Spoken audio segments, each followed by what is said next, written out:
प्यारे बच्चों, स्वागत है आपका इस ज्ञान की दुनिया में। लास्ट वीडियो में हमने स्टमक तक डिस्कस किया था। अब हम डिस्कस करेंगे स्मॉल इंटेस्टाइन के बारे में। स्मॉल इंटेस्टाइन 3 पार्ट्स में डिवाइड होती है। फर्स्ट वन इज ड्यूडेनम, जो कि सी शेप का होता है। सेकंड वन इज जेजुनम, जो कि एक मिडल पार्ट है और कोइल्ड पार्ट है। And the last one is ilium, जो कि सबसे ज़्यादा कोइल्ड होता है। यहाँ पे इलियम की जो स्पेलिंग है वो है ILEUM। मैं ये इसलिए बता रहा हूँ क्योंकि एक और इलियम वर्ड होता है जिसकी स्पेलिंग होती है ILIUM, जो कि एक बोन का नाम है। आगे बढ़ते हैं। स्मॉल इंटेस्टाइन के बारे में हमने कुछ यहाँ एक्स्ट्रा पॉइंट्स मेंशन किए हुए हैं, उनको डिस्कस करते हैं।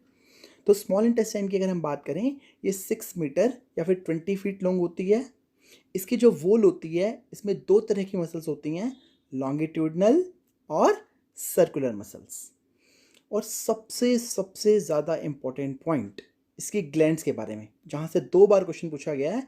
जो इंटेस्टाइन की ग्लैंड्स होती हैं उनका नाम होता है आपका क्रिप्ट्स ऑफ लीबरकुहन। अब आप कहोगे भाई इतना मुश्किल नाम, तो ये नाम इसलिए मुश्किल है क्योंकि जो साइंटिस्ट हैं ये हमारे इंडिया के नहीं है। लीबरकुहन जो एक साइंटिस्ट का नाम है। अगर हमारे यहाँ के साइंटिस्ट होते तो इनका नाम होता रामू, शामू, कालू, बट ये जर्मन साइंटिस्ट हैं, लीबरकुहन।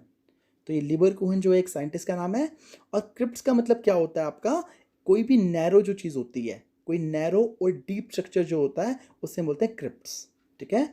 तो जो इंटेस्टाइनल ग्लैंड है जिसका नाम है आपका क्रिप्ट्स ऑफ लीबरकुहन, जो कि पूरे स्मॉल इंटेस्टाइन में प्रेजेंट होती है। इसमें 3 तरह के सेल्स होते हैं। पहले एपिथेलियल सेल्स, जिसे हम बोलते हैं म्यूकस नेक सेल, जो कि क्या प्रोड्यूस करते हैं आपका म्यूकस। आपको बताया था म्यूकस के बारे में। म्यूकस के मेनली 2 फंक्शन होते हैं। पहला लुब्रिकेशन, ताकि जो खाना है वो आपका नीचे की तरफ आराम से उतर जाए।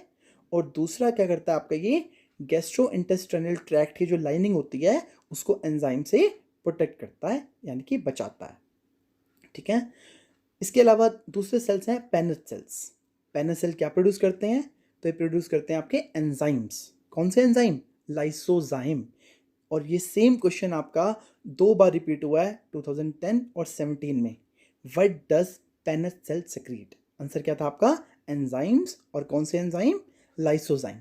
लाइसोजाइम की अगर हम बात करते हैं, ये बैक्टीरियसिडल होते हैं, यानी कि बैक्टीरिया को मारते हैं। तो 2 सेल पढ़ लिए, एपिथेलियल सेल जिनका दूसरा नाम है म्यूकस नेक सेल।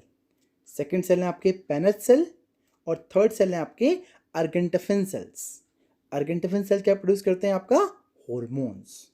पेनेट सेल क्या करते थे, एंजाइम्स। कौन से, लाइसोजाइम। और अर्गेंटफिन सेल्स हॉर्मोन्स करते हैं। इसके अलावा अगर हम बात करते हैं, एक और ग्लैंड होती है ब्रूनर्स ग्लैंड।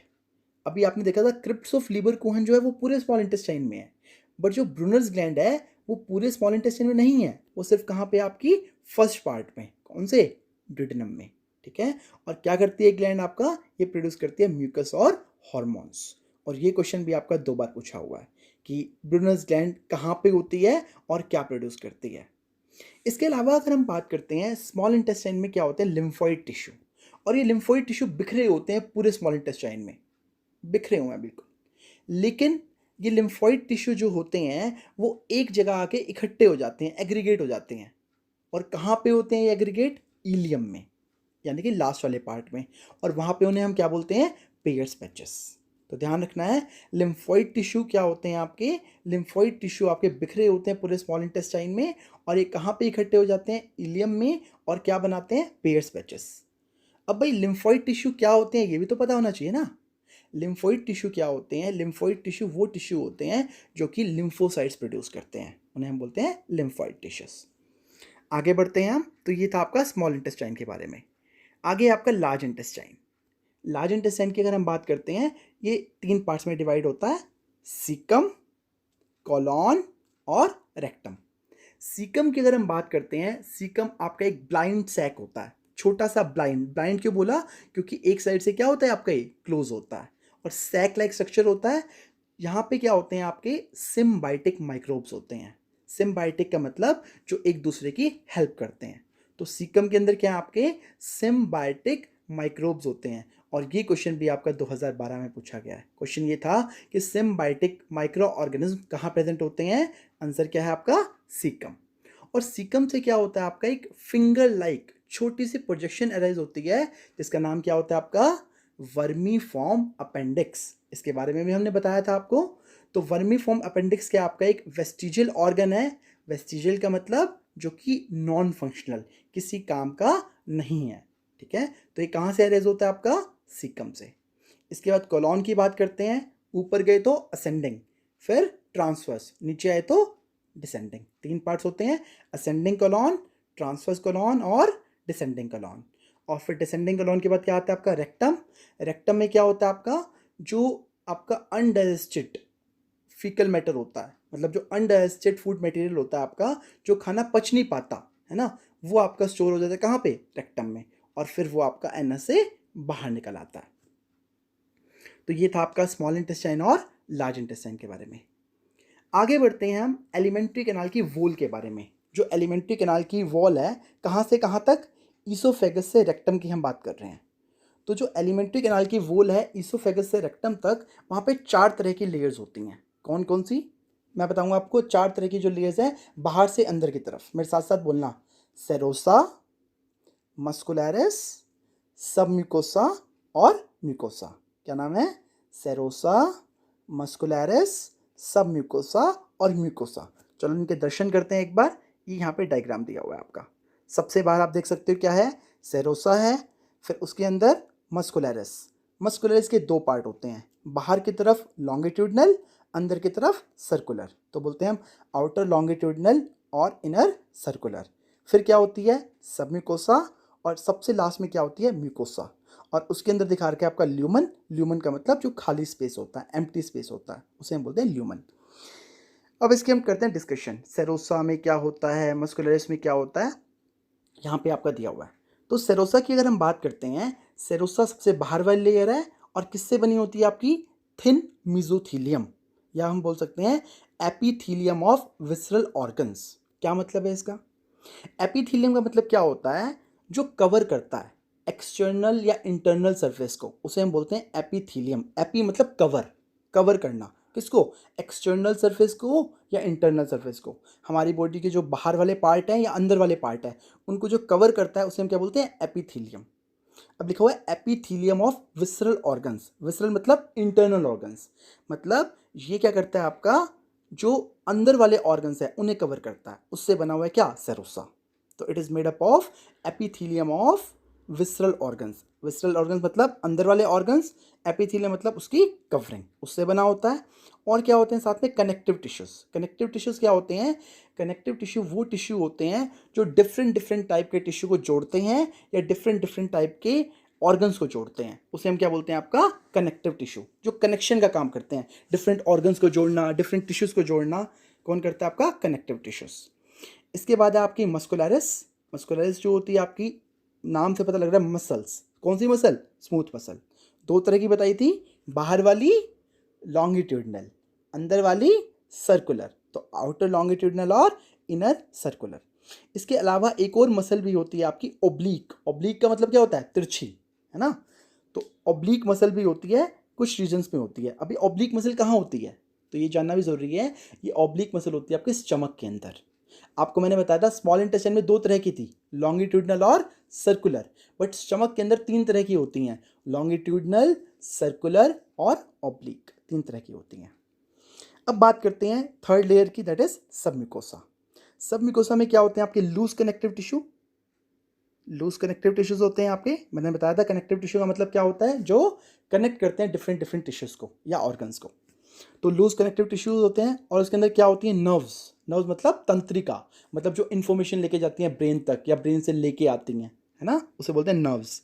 और क्या हो सकता है इसके अंदर? ब्लड वेसल्स, जो ब्लड को कैरी करती हैं। लिम्फ वेसल्स, जो लिम्फ को कैरी करता है ना। जैसे ब्लड वेसल्स में क्या होती है? ब्लड होता है। ऐसे लिम्फ वेसल्स में क्या होता है? लिम्फ। अब लिम्फ क्या होता है? लिम्फ वो फ्लूइड होता है जो कि हमारे सेल्स को न्यूट्रिएंट्स प्रोवाइड करता है, ग्लूकोज, अमाइनो एसिड्स या जो भी चीज़ें उसके लिए ज़रूरी हैं, वो लिम्फ होता है। तो अगर हम बात करते हैं, ड्यूडेनम के अंदर एक ग्लैंड्स होती हैं। मैंने बताया था आपको कौन सी होती हैं? Brunner's gland. और वो भी कहाँ होती हैं आपकी सब म्यूकोसा में। और ये सबसे ज़्यादा इंपॉर्टेंट पॉइंट है कि ब्रूनस ग्लैंड कहाँ पे होती हैं, तो ड्यूडेनम पार्ट में तो होती ही हैं, लेकिन कौन सी लेयर में होती हैं आपकी सब म्यूकोसा लेयर में होती हैं। तो ध्यान रखना, अगर मैं पूछूं कि किस पार्ट में है तो आप बोलोगे क्या, duodenum part of small intestine, लेकिन कौन सी लेयर में है तो क्या बोलोगे आप, सब म्यूकोसा लेयर में। और सबसे अंदर वाली लेयर की अगर हम बात करते हैं तो उसका नाम क्या है, म्यूकोसा। म्यूकोसा क्या करती है बताते हैं आपको। तो म्यूकोसा क्या करती है, आपका जो स्टमक होता है, स्टमक के अंदर जो इरेगुलर फोल्ड्स होते हैं वो बनाती है, जिसका नाम होता है र्यूके। क्या बोलते हैं हम, र्यूके। तो स्टमक के अंदर जो फोल्ड्स होते हैं वो बनाती है, और स्टमक के अंदर जो फोल्ड्स होते हैं उसे हम क्या बोलते हैं, र्यूके। इसके अलावा जो इंटेस्टाइन के अंदर फोल्ड्स होते हैं वो भी बनाती है, क्या बोलते हैं उसे हम, विलाई। तो पहला काम हो गया स्टमक के अंदर फोल्ड्स, सेकंड काम क्या हो गया, इंटेस्टाइन के अंदर जो फोल्ड्स होते हैं, स्टमक के अंदर जो फोल्ड्स होते हैं उसका नाम क्या है, र्यूगे। और जो इंटेस्टाइन के अंदर फोल्ड्स होते हैं उसे हम क्या बोलते हैं, विलाई। दो काम हो गए। और तीसरा काम क्या होता है, जो स्टमक की ग्लैंड्स होती है वो भी बनाती है, और चौथा आपका इंटेस्टाइन की ग्लैंड्स भी बनाती है। तो देखा जाए तो दोनों काम जो है म्यूकोसा के वो स्टमक और इंटेस्टाइन से ही लिंक्ड है। स्टमक के अंदर फोल्ड्स, फिर इंटेस्टाइन के अंदर फोल्ड्स, फिर स्टमक की ग्लैंड्स जिसे हम बोलते हैं गैस्ट्रिक ग्लैंड्स, और इंटेस्टाइन की ग्लैंड जिसे हम बोलते हैं इंटेस्टाइनल ग्लैंड्स। ये सब कौन बनाता है, आपका म्यूकोसा। ठीक है, तो आगे हम डिस्कस करते हैं एक बार। यहाँ पे क्या लिखा हुआ है, तो लिखा हुआ है ये लेयर इरेगुलर फोल्ड्स बनाती है जिसे हम र्यूगे बोलते हैं स्टमक के अंदर, और फिंगर लाइक फोल्डिंग जिसे हम बोलते हैं विलाई स्मॉल इंटेस्टाइन के अंदर। विलाई की अगर हम बात करते हैं, विलाई क्या होती है, आपकी छोटी छोटी फिंगर लाइक प्रोजेक्शंस होती हैं। अब ऐसा क्यों होता है, क्या फंक्शन होता है विलाई का, तो ये आपका सरफेस एरिया बढ़ाती है, किसके लिए, ताकि आपका एब्जॉर्प्शन ज़्यादा से ज़्यादा हो, है ना। तो विलाई क्या करता है, आपका सरफेस एरिया बढ़ाता है ताकि आपका एब्जॉर्प्शन जो है खाने का वो ज़्यादा से ज़्यादा हो। तो it increases the surface area for the absorption of food. कौन, विलाई। विलाई की अगर हम बात करते हैं, विलाई की आगे फर्दर प्रोजेक्शंस होती हैं जैसे हम बोलते हैं माइक्रोविलाई, जो कि कैसा अपीयरेंस देती हैं, आपका ब्रश बॉर्डर। अब जब आप ब्रश करते हो, ब्रश के अंदर क्या होते हैं, ब्रिसल्स होते हैं ना, जो आपके टीथ पे टच होते हैं, तो वैसे ही अपीयरेंस कौन देते हैं, आपके माइक्रोविलाई। और विलाई की अगर हम बात करते हैं, वहाँ पे क्या होती हैं, बहुत सारी कैपिलरीज होती हैं, आर्टरीज होती हैं, वीन्स होती हैं, और एक सबसे बड़ी लिम्फ वेसल होती है जिसे हम क्या बोलते हैं, लैक्टियल। एक बार डायग्राम की तरफ नजर डालते हैं, ये आपका डायग्राम दिया हुआ है। तो आप देख सकते हो जो ग्रीन कलर से हैं वो क्या है, विलाई। मैंने बताया था विलाई क्या होती हैं, आपकी फिंगर लाइक प्रोजेक्शंस होती हैं आपकी, जो कि सरफेस एरिया को बढ़ाती हैं ताकि आपका जो फूड का एब्जॉर्प्शन है वो ज़्यादा से ज़्यादा हो। इसके अलावा आप देख सकते हो रेड कलर की आर्टरीज दी हुई हैं। ये रेड कलर की क्यों दी हुई है, क्योंकि आर्टरीज कौन सा ब्लड कैरी करती हैं, ऑक्सीजनेटेड ब्लड, इसमें क्या होता है, ऑक्सीजन। और वेन्स जो है आपकी ब्लू कलर की दी हुई हैं, क्यों, because they carry deoxygenated blood. इसके अलावा आपकी कैपिलरीज भी दी हुई हैं आपकी, है ना। और फिर एक येलो कलर की क्या दी हुई है, लेक्टियल। लेक्टियल क्या, आपका लिम्फ वेसल। लिम्फ वेसल मतलब जो लिम्फ कैरी करता है। तो ये आपका डायग्राम है। और एक और चीज़ दी हुई है, क्रिप्ट्स, CRYPTS, क्रिप्ट्स। क्रिप्ट्स कहाँ होते हैं आपके, तो जो विलाई का बेस है ना, तो विलाई के बेस में क्या होते हैं, आपके क्रिप्ट्स। और ये क्रिप्ट्स कौन बनाता है, आपका म्यूकोसा।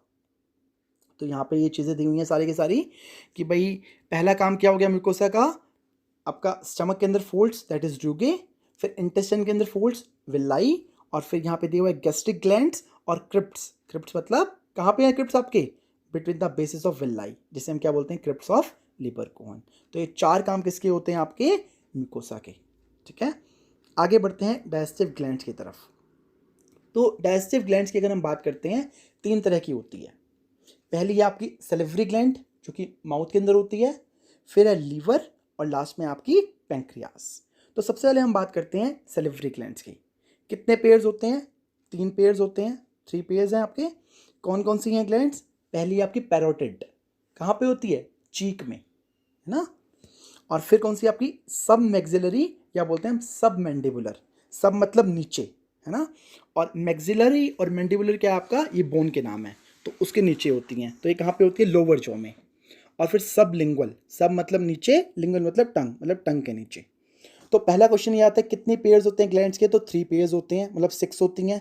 कौन कौन सी होती हैं, तो पैरोटिड, सब मैक्सिलरी और सब मैंडिबुलर कहाँ पे होती हैं, लोअर जॉ में, और सब लिंगुअल मतलब टंग के नीचे। और ये ग्लैंड्स कहाँ पे होती हैं, तो ये बक्कल कैविटी के बाहर होती हैं।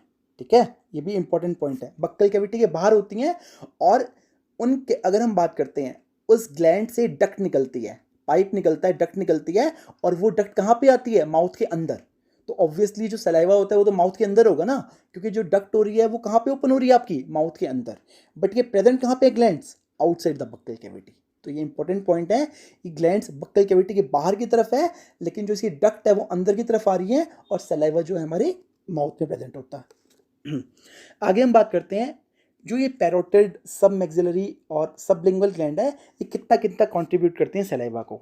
तो सबसे अगर हम बात करते हैं पैरोटिड की, वो करती है 25%। फिर सबसे ज़्यादा कौन करती है? आपकी जो वाली, लोअर जो वाली, कौन सी? सब मैक्सिलरी या फिर सब मैंडिबुलर। और सबसे कम कौन करती है? आपकी सबलिंगुअल। कितना? 5%। तो सबसे ज़्यादा कौन करती है? जो वाली। सबसे कम कौन सी करती है? टंग वाली, है ना। और पैरोटिड करते हैं 25%, जो चीक में होती है। सेकंड क्वेश्चन ये आता है, सबसे छोटी ग्लैंड कौन सी है, सबसे बड़ी कौन सी है? तो सबसे छोटी कौन सी होती है? आपकी सबलिंगुअल। ध्यान रखना, सबलिंगुअल की अगर हम बात करते हैं, सबसे कम कंट्रीब्यूट कर रही है सलाइवा के लिए और सबसे छोटी ग्लैंड है। पैरोटिड की बात करते हैं तो ये सबसे बड़ी ग्लैंड होती है। आगे चलते हैं हम लीवर की तरफ। लीवर की अगर हम बात करें, सबसे इंपॉर्टेंट क्वेश्चन कि भाई लीवर की अगर हम बात करें, सबसे बड़ी ग्लैंड कौन सी होती है बॉडी की? तो कौन सी होती है? लीवर। बहुत बहुत इंपॉर्टेंट पॉइंट। कुछ छोटी मगर मोटी बातें। कहाँ पे होता है? तो एब्डोमिनल कैविटी में होती है। कहाँ पे? डायफ्राम के बिल्कुल नीचे, है ना। वेट कितना होता है? 1.2 to 1.5 kg वेट होता है। और इसकी दो लोब्स होती हैं, डायग्राम में दिखाया था, राइट लोब और लेफ्ट लोब। इसके बिल्कुल पीछे क्या होता है? आपका गॉल ब्लैडर। अगर हम बात करते हैं लीवर की सबसे छोटी इकाई क्या होती है, मतलब किस किस चीज़ से मिलकर आपका लीवर बना होता है, कौन कौन सी चीज़ें बार बार रिपीट हो रही हैं और लीवर बना रहा है, तो कौन सी चीज़ है वो? आपकी hepatic lobule. It is the structural and functional unit of liver. बहुत बहुत इंपॉर्टेंट पॉइंट कि structural and functional unit of liver क्या होता है, तो क्या आंसर आएगा आपका? Hepatic lobules. ठीक है। और इस हिपैटिक लोब्यूल में क्या होते हैं? आपके हिपैटिक सेल्स होते हैं, जो कि कोट्स की फॉर्म में, रस्सी की फॉर्म में आपके अरेंज होते हैं। और इन हिपैटिक लोब्यूल के ऊपर एक पतले से कनेक्टिव टिश्यू की चादर होती है, कनेक्टिव टिश्यू की शीट होती है, जिसे हम क्या बोलते हैं? आपका ग्लिसन कैप्सूल। बहुत बहुत इंपॉर्टेंट पॉइंट। ग्लिसन कैप्सूल कहाँ पे होता है? तो आप बोलोगे जो हिपैटिक लोब्यूल्स होते हैं उसके ऊपर क्या होती है? कनेक्टिव टिश्यू की पतली सी शीट होती है, जिसे हम क्या बोलते हैं? आपका ग्लिसन कैप्सूल। ठीक है। आगे बढ़ते हैं फंक्शन ऑफ लीवर, जो कि हमने एक्स्ट्रा पॉइंट्स में लिखे हुए हैं, पर बहुत इंपॉर्टेंट पॉइंट्स हैं आपके ये। तो सबसे इंपॉर्टेंट पॉइंट क्या है आपका? यूरिया, यानी कि फॉर्मेशन ऑफ यूरिया। यूरिया कहाँ बनता है? आपका लीवर में। इसके अलावा आरबीसी का बनना और टूटना, formation and breakdown of RBC. इसके अलावा फैट का स्टोर होना और वाइटमिन का स्टोर होना। कौन कौन से वाइटमिन हैं आपके? विटामिन ए, डी, ई, के और B12। तो इन सब का स्टोर होना। इसके अलावा बाइल जूस बनाना, सबसे इंपॉर्टेंट पॉइंट। इसके अलावा ग्लाइकोजेनेसिस। कुछ वर्ड समझते हैं एक बार। एक होता है वर्ड जेनेसिस। जेनेसिस का मतलब क्या होता है? फॉर्मेशन। क्या होता है? फॉर्मेशन। और एक होता है लाइसिस, मतलब ब्रेक डाउन। ये ध्यान रखना। तो ग्लाइकोजेनेसिस का मतलब क्या होता है? आपका ग्लाइकोजन का बनना। जेनेसिस मतलब फॉर्मेशन, तो ग्लाइकोजन का बनना। फिर ग्लाइकोजिनोलाइसिस मतलब ग्लाइकोजन का टूटना, किसमें? ग्लूकोज में। और फिर लिपोजेनेसिस, लिपो मतलब लिपिड, जेनेसिस मतलब फॉर्मेशन, मतलब फॉर्मेशन ऑफ लिपिड्स। फिर ग्लूकोनियोजेनेसिस मतलब ग्लूकोज का दोबारा से बनना। किससे बनना? तो formation of glucose from the non carbohydrates. तो जो कार्बोहाइड्रेट्स नहीं होते उसके अलावा, जैसे कि फैटी एसिड्स हो गए, अमाइनो एसिड्स हो गए, तो फैटी एसिड्स या अमाइनो एसिड्स से ग्लूकोज का बनना क्या कहलाता है? आपका ग्लूकोनियोजेनेसिस। और क्वेश्चन कई बार पूछा गया आपका, ग्लूकोनियोजेनेसिस आपका लीवर के अलावा कहाँ होता है? तो ये कहाँ होता है? आपका किडनी और मसल्स के अंदर भी होता है। इसके अलावा ओस्मो रेगुलेशन। ओस्मो रेगुलेशन का मतलब क्या होता है? आपका आयंस और वाटर का बैलेंस। इसके अलावा डिटॉक्सिफिकेशन मतलब हार्मफुल सब्सटेंस का रिमूव होना। इसके अलावा कुछ सब्सटेंस होते हैं जैसे हिपेरिन, हिपेरिन प्रोड्यूस करते हैं लीवर आपका। इसके अलावा कुछ ब्लड प्रोटीन्स होते हैं जैसे कि फाइब्रिनोजन और प्रोथ्रोम्बिन। अच्छा, अगर हम बात करते हैं हिपेरिन की, तो हिपेरिन क्या होता है? आपका एंटीकोगुलेंट, जो कि खून को जमने नहीं देता, कोगुलेट नहीं होने देता। लेकिन अगर हम बात करते हैं फाइब्रिनोजन और प्रोथ्रोम्बिन, तो ये क्या होते हैं? कोगुलेंट्स, जो कि ब्लड को कोगुलेट करवाते हैं। इसके अलावा क्या करता है लीवर आपका, विटामिन ए का सिंथेसिस करता है, और last but not the least production of heat. एक बार रिवाइज करते हैं, पहला क्या हो गया, यूरिया कहाँ बनता है, लीवर में। आरबीसी बनते और टूटते कहाँ हैं, लीवर में। फैट की अगर हम बात करते हैं कहाँ स्टोर होता है, लीवर में। वाइटमिन्स ए डी ई के बी 12 ये कहाँ स्टोर होते हैं, लीवर में। बाइल जूस कौन बनाता है, लीवर। ग्लाइकोजेनेसिस मतलब फॉर्मेशन ऑफ ग्लाइकोजन कहाँ होता है, लीवर में। ग्लाइकोजिनोलाइसिस मतलब ग्लाइकोजन का ग्लूकोज में टूटना कहाँ होता है, लीवर में। लिपोजेनेसिस मतलब लिपिड्स का बनना। ग्लूकोनियोजेनेसिस मतलब नॉन कार्बोहाइड्रेट्स जैसे कि fatty acids, amino acids convert होते हैं ग्लूकोज के अंदर। और ये और कहाँ पे होता है ग्लूकोनियोजेनेसिस, आपका किडनी और मसल में भी होता है। इसके अलावा ऑस्मो रेगुलेशन, डिटॉक्सिफिकेशन और हेपेरिन का सिक्रीशन और ब्लड प्रोटीन का सिक्रीशन। और विटामिन ए भी बनता है लीवर में, और हीट भी प्रोड्यूस होती है लीवर में। तो ये सभी फंक्शन है आपके लीवर के। इसके अलावा अगर हम बात करते हैं, यहाँ पे आपका बाइल के बारे में दिया हुआ है। तो मैंने बताया था लीवर जो होता है बाइल जूस प्रोड्यूस करता है, लेकिन ये बाइल जूस जो जब बन जाता है उसके बाद जाता है आपका एक गॉल ब्लैडर में। ठीक है, तो लीवर की जो डक्ट होती है उसे बोलते हैं हिपैटिक डक्ट। कुछ पॉइंट्स आपको पता होने चाहिए, जैसे कि अगर हम बात करते हैं लीवर, लीवर के लिए क्या टर्म यूज़ करते हैं हम, हिपैटिक।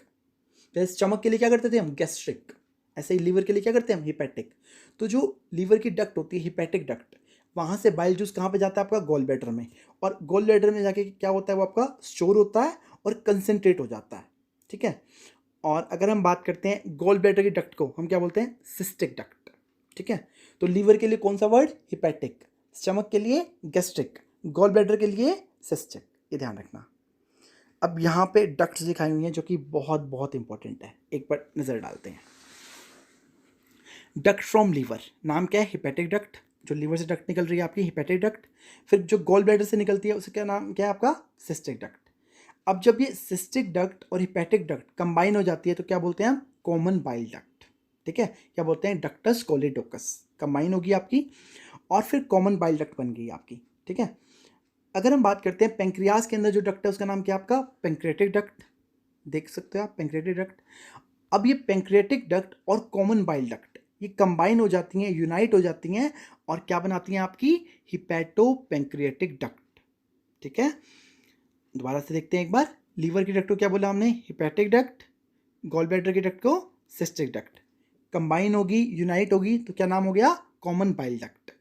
फिर पेंक्रियाज की डक्ट, पेंक्रेटिक डक्ट। और जो कॉमन बाइल डक्ट आ रही है और पेंक्रेटिक डक्ट मिलके क्या बनाती है आपका, हिपैटो पेंक्रेटिक डक्ट। और सबसे खास क्वेश्चन पूछा जाता है आपका, हिपैटो पेंक्रेटिक डक्ट ओपन कहाँ पे होती है, तो ऑब्वियसली डुडेनम में होती है। लेकिन जब वो डुडेनम में ओपन होती है तो उसको कौन सा स्फिंक्टर रेगुलेट करता है, तो आंसर क्या आएगा आपका, स्फिंक्टर ऑफ ओडाई। ठीक है, तो स्फिंक्टर ऑफ ओडाई कहाँ पे आपका, ये आपका हिपैटो पेंक्रेटिक डक्ट जब डुडेनम में ओपन होती है तो ये वहाँ पे प्रेजेंट होता है, कौन, स्फिंक्टर ऑफ ओडाई। ठीक है, आगे बात करते हैं, यहाँ पे कुछ इंपॉर्टेंट पॉइंट्स डिस्कस किए हुए हैं जो कि पूछा भी है क्वेश्चन आपका 2017 में। अगर हम बात करते हैं इंटेस्टाइन से जो लीवर में ब्लड जाता है वो कौन लेके जाता है आपका, हिपैटिक पोर्टल वेन। कौन लेके जाता है, हिपैटिक पोर्टल वेन जो होती है वो इंटेस्टाइन से लीवर में ब्लड लेके जाती है। उसके बाद लीवर से ब्लड जाता है कहाँ पे, इंफीरियर वेना कावा में। वो कौन लेके जाता है आपका, हिपैटिक वेन। तो क्वेश्चन ये आया था एक बार, हिपैटिक पोर्टल वेन लीवर में ब्लड कहाँ से लेके जाती है आपका, तो आंसर था आपका इंटेस्टाइन से। ठीक है, लास्ट ग्लैंड है आपकी पेंक्रियाज। पेंक्रियाज की अगर हम बात करते हैं तो पेंक्रियाज जो होती है आपकी कंपाउंड ग्लैंड होती है। कंपाउंड का मतलब ये एक्सोक्राइन भी है और एंडोक्राइन भी है। एक्सोक्राइन का मतलब क्या होता है और एंडोक्राइन का मतलब क्या होता है। एक्सोक्राइन ग्लैंड वो होती है जिसमें डक्ट होती है, पहली बात क्या होती है, डक्ट। और दूसरी बात ये क्या प्रोड्यूस करती है, एंजाइम्स। तो एक्सोक्राइन ग्लैंड के बारे में 2 पॉइंट्स बताए हैं, पहला डक्ट होती है और दूसरा क्या प्रोड्यूस करती है, एंजाइम्स। एंडोक्राइन की अगर हम बात करते हैं तो इसमें डक्ट नहीं होती, तो ये होते हैं डक्टलेस ग्लैंड। और सेकंड, दे प्रोड्यूस हॉर्मोन्स। ठीक है, एक्सोक्राइन की बात करें डक्ट होती है, एंडोक्राइन में डक्ट नहीं होती। एक्सोक्राइन क्या प्रोड्यूस करती है, एंजाइम्स। एंडोक्राइन क्या करती है आपका, हॉर्मोन्स। ठीक है, तो पेंक्रियाज जो है वो कंपाउंड है, कंपाउंड भी बोल सकते हैं या हेटेरोक्राइन भी बोल सकते हैं हम। तो पेंक्रियाज जो है कंपाउंड ग्लैंड या फिर हेटेरोक्राइन ग्लैंड है। क्यों? क्योंकि ये एक्सोक्राइन भी है और एंडोक्राइन भी है। अब कैसे ये एक्सोक्राइन और एंडोक्राइन दोनों है? तो एक्सोक्राइन इसलिए है क्योंकि डक्ट है और दूसरा एंजाइम प्रोड्यूस करती है, और एंडोक्राइन क्यों है? क्योंकि ये हॉर्मोन्स भी प्रोड्यूस करती है। तो इसलिए ये आपकी कौन सी ग्लैंड होगी? कंपाउंड ग्लैंड या फिर हेटेरोक्राइन ग्लैंड, ठीक है, क्योंकि एक्सोक्राइन नेचर भी है और एंडोक्राइन नेचर भी है। तो अगर हम बात करते हैं ये कहाँ होती है, तो ये ड्यूडेनम की लिम्ब होती है, उसके बीच में होती है आपकी। पेंक्रियाज की अगर हम बात करते हैं, इसका जो एक्सोक्राइन पोर्शन होता है जो कि आपका एंजाइम प्रोड्यूस करता है, पेंक्रियाटिक जूस प्रोड्यूस करता है आपका, जिसमें एंजाइम्स होते हैं आपके। अगर हम बात करें एक्सोक्राइन पोर्शन, इसे हम क्या बोलते हैं? Acinar cells. कई बार पूछ लिया जाता है आपका, जो एक्सोक्राइन पोर्शन है पेंक्रियाज का, उसे हम क्या बोलते हैं? Acinar cells. तो ये क्या प्रोड्यूस करते हैं? आपका एल्कलाइन पेंक्रियाटिक जूस, जिसके अंदर क्या होते हैं? आपके एंजाइम्स होते हैं। और जो एंडोक्राइन पोर्शन होता है, इसे हम बोलते हैं हम आइलेट्स ऑफ लैंगरहंस, ठीक है। इसके बारे में हम हॉर्मोन्स वाले चैप्टर में डिस्कस करेंगे। तो अगर हम बात करते हैं एंडोक्राइन पोर्शन के, ये क्या प्रोड्यूस करते हैं? हॉर्मोन्स। कौन कौन से? इंसुलिन और ग्लूकेगॉन। पता ही होगा आपको, इंसुलिन जो होता है वो ग्लूकोज को कम करता है और ग्लूकेगॉन क्या करता है? आपका ग्लूकोज को बढ़ाता है, ठीक है। चलो, तो एक बार हम डिस्कस कर लेते हैं जो आज हमने पढ़ा है, ठीक है। एक बार क्वेश्चंस पूछ लेते हैं, देखते हैं आप कि आपको कितना रिटेन हुआ है। तो आज की वीडियो से मैं 2 मिनट में सारे के सारे क्वेश्चन पूछ लूंगा। तो चलो मेरे को आप ये बताओ कि what is the structural and functional unit of liver? जल्दी बताओ। Very good, hepatic lobule. अच्छा ये बताओ, ग्लिसन कैप्सूल कहाँ पे होता है? बिल्कुल सही, तो ये होता है आपका हिपैटिक लोब्यूल के ऊपर जो कनेक्टिव टिश्यू की शीथ होती है। Very good. अब मेरे को ये बताओ, हिपैटिक पोर्टल वेन कहाँ से कहाँ तक ब्लड लेके जाती है? इंटेस्टाइन से लीवर तक। Very good. अच्छा, ब्रूनस ग्लैंड की अगर हम बात करते हैं, ये कहाँ पे होती है? हाँ, ड्यूडेनम में होती है, लेकिन कौन सी लेयर में होती है? तो सब म्यूकोसा लेयर में होती है। अच्छा, अगर मैं आपसे पूछूं सबसे बड़ी ग्लैंड कौन सी है बॉडी की? तो लीवर है, बिल्कुल सही। अच्छा मेरे को ये बताओ, यूरिया कहाँ बनता है? लीवर में बनता है, बिल्कुल सही।